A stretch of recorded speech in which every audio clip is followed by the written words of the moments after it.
Another good friend of mine, Willie.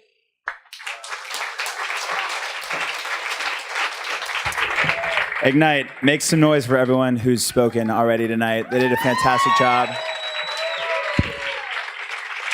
I'm going to take this off. So my name is Will, and I really, really love to sing. So how many of you out there have ever heard... What?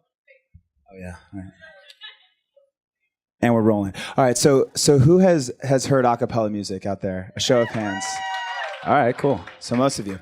So when I first came to Bloomington, it was to study opera at the Jacobs School of Music, but I really found my niche in music when I joined a group called Straight No Chaser. Now, all right.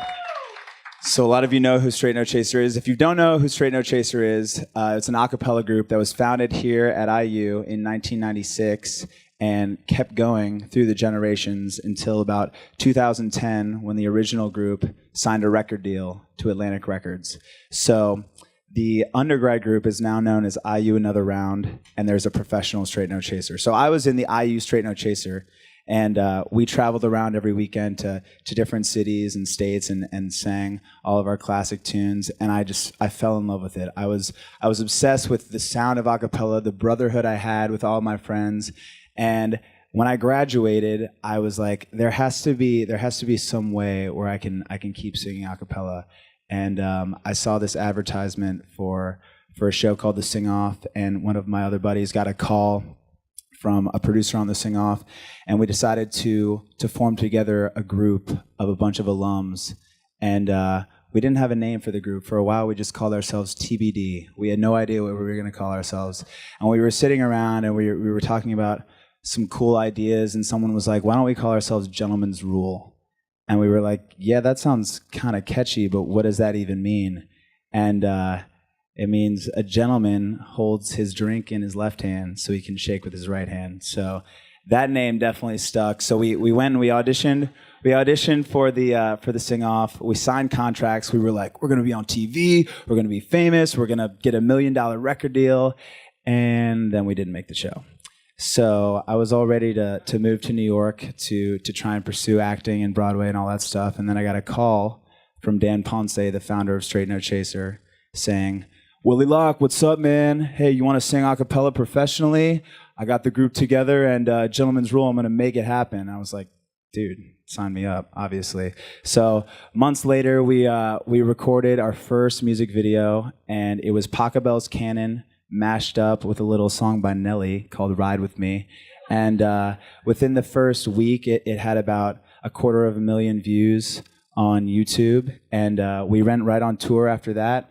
And we were traveling around the country. We dropped our album out accordingly. And we were singing in front of a new crowd every single night. And people loved us. And we were like, we've made it. You know, we're rock stars. It's only going to get bigger from here.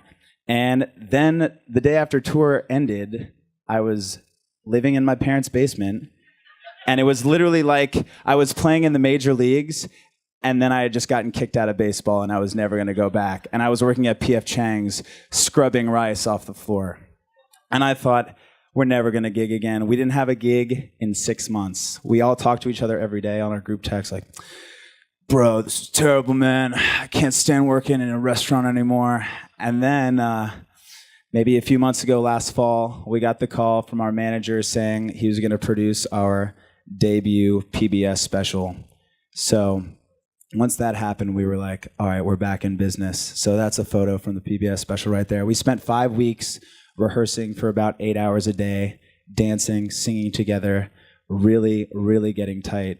I mean, I thought we were close as friends before that. Little did I know, we knew everything about each other by the end of that. We cried, we laughed, we had choreography sessions, and nobody thought we were going to make that happen. But finally, we did this PBS special, and it was like we were really reaching a peak as a group. And we had a few shows after that, and then March came around. Our PBS finally started airing, as you see right here. It aired in Bloomington. All 8 of us got to go to WTIU and sort of speak about the group and how we got our roots here in Bloomington soil. And I got to meet Elmo. So that was pretty amazing. But yeah, I mean, we're still doing it right now. And our tour, we're going on tour again, our second ever tour. And it's starting in Bloomington, actually, next Thursday. So, we're pretty pumped up about spreading our love for a cappella and our love for music all around the country. And hope you guys make it out. You can check us out on YouTube if you want. And I think I still have some slides, so I can talk about those if you want. What's that? I may have some guys here if you want to hear us sing.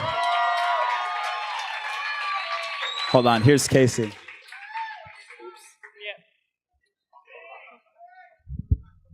Yeah, y'all want that, but you guys got to pay extra for that.